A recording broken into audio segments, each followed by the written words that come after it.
Now, what do you do if your InMails are below the industry benchmark of 27.5% response rate? First of all, did you know that? Do you know if you go onto LinkedIn and you look at the reports, it will show you what the average industry benchmark is for InMails. And I was shocked to hear it was 27.5%. I thought that's quite good. So I want to ask you this. Like, when was the last time you actually went into your recruiter license, your RPS license, and looked around at some of those reports? Because a lot of people don't. A lot of people don't even, I ask, they don't even know you can do it, right? So there's a lot of reports you can do, and there's a lot of faff, and it's da-da-da-da. But do this one thing, and I promise you it's going to result in more candidates for you. Okay, here we go. That's my guarantee to you.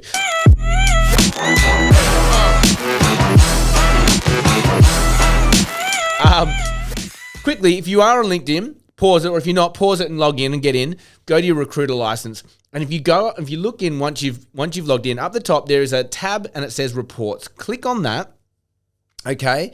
And then down, I don't know, a quarter of the page, you'll see a whole bunch of tabs there. One of them says InMails. Let's go to the InMails report. If you go in there, that's going to give you an overview of your current effectiveness in InMails. It's going to show you based over time. You can fiddle with the time metrics there. If you've got an agency that you run, you can have all your people in there. You can filter it per person, things like that. We probably already know this, but looking at this now, is your number above the industry benchmark? And I think it's 27.5 for everyone, 27.5% for everyone, but just have a look at that horizontal line. You'll see it. Are you above it or below it? If you're above it, well done. You're obviously very targeted in what you do. You obviously got people who are engaged in your market, but also, let's not get too cocky, you might not be sending enough InMails out. You might be using it very sporadically. Your volume of InMails might actually be quite low. Nothing wrong with that, but I want you to look at it and kind of really understand why have you got such a high mark. If you've got a lot of InMails out and a big response rate, you're doing well and bravo. But I'm guessing that 80 to 90% of you are below that industry average, and you're scratching your head thinking, I don't know how to get myself out of here. How do I do it? So don't worry. That's what this episode is. I want to give you 3 things to try that'll help bring your InMail average up. And in doing so, help your algorithm. But B, get us more people. Like, we want to engage with as many people as possible. InMails aren't necessarily the transaction. Of course, I'd love to just send a message and get a candidate. But sometimes it's starting a conversation, right? So here are the 3 things we're going to try if we are below the benchmark. And I want you to try these things and be sensible about them. Some of them are going to make you uncomfortable, but let's go through them. So the first one is endings. This is easy for everyone, right? So the ending of your InMail, are you purely just asking, hey, let's book a time to talk? I'd love to talk to you about this opportunity. Or are you actually giving them an option to reject, right? So what you want to look at is, hey, like our endings go something along the lines of, hey, are you interested? Book a time on my calendar. B, not so interested. Decline this message so that LinkedIn doesn't follow you up for a response. All right. And we say it in this way because what we want to do is get that credit back. The moment they say yes or no, you get that InMail back. So we are going, yes, we want to get as many back as we can. And that's also why it's important to get your engagement rate up. So if your ending encourages both a reason for them to contact you, but also a reason to reject, you're giving them permission to hit that decline. Because otherwise people will say, oh, I'm not going to decline. I'll just leave it there. Like people are too polite. They don't want to decline, but they don't want to say hello, right? So give them an out. Give them a reason to say thanks, but no thanks, okay? And so again, for us, it's like, if this isn't of interest to you, happily press the decline so that LinkedIn doesn't follow you up for a response. And that's like, yes, okay, what's in it for me? That's actually a benefit. And guess what? Already, just from that alone, you're going to get a higher response rate and you're going to get more InMails back, okay? The second thing you can try to get your average up is let's look at the quality of the messaging, okay? Now, there's so much AI at the moment. There's so many different ways we can approach things. You're either naturally a good writer or you're naturally not a great writer. That actually doesn't matter. I think where people miss it is not giving the right information. What has worked a lot, right? And this will make a lot of recruiters nervous, but if it does make you nervous, think, okay, why am I feeling nervous about this?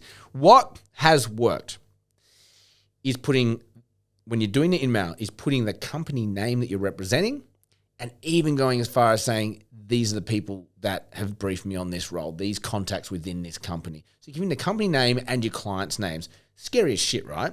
Because what if someone circumnavigates me and screws me over, whatever? I tell you now, doesn't really happen. It just doesn't really happen. If you've got retainers or exclusive roles, that shouldn't bother you. In fact, you should be going loud and proud with who you're representing and the contacts you have. There will be situations where you've got to be delicate. I understand that. But for the second thing I want you to try is there a way you could weave in your clients' names or your company's names to be very specific? So here's another great example. In your header, in the subject line for the InMail, you put that squiggly line first name, so it comes up as their name. So this says the person you're reaching out to is John. John, comma, do you know Bob over at X company? Question mark. That's your subject line. Because then they straight away go, they might, if it's an industry, if it's a very niche industry, they're probably going to know them. Second of all, if they don't, they're going to go, who the fuck's Bob? And they're going to open up and have a look, right? And so then you want to answer that immediately. Hi, John. I've been retained by XYZ company to fill XYZ role, and I'm working closely with, Bob over at this company to recruit for this role. Your profile is of interest. Would you be open to a conversation? Duh. Like, there's your opener, right? Straight to the point, very pointed. Does not sound like a recruiter faff, hidden mystics and whatever. Candidates get frustrated with recruiters on. Try this as in your messaging and just see the quality of response go up. Why does this work? A, it feels real. Okay. B, there is a chance that these candidates know who you're talking about. And so for them to reject you or to reject, it feels like they're rejecting them. They will want to just say, and the amount of people that say, hey, say hi to such and such for me. Thanks for thinking of me. Not for me this time. Good luck with your search. Those are responses that you'll get more and more and more of. And that helps your InMail response rate go up and then get your InMail credits back and hopefully start more conversations. So they're the first two. And then the third thing I want to look at, things to try, whatever, but what are these things that might be bringing your average down?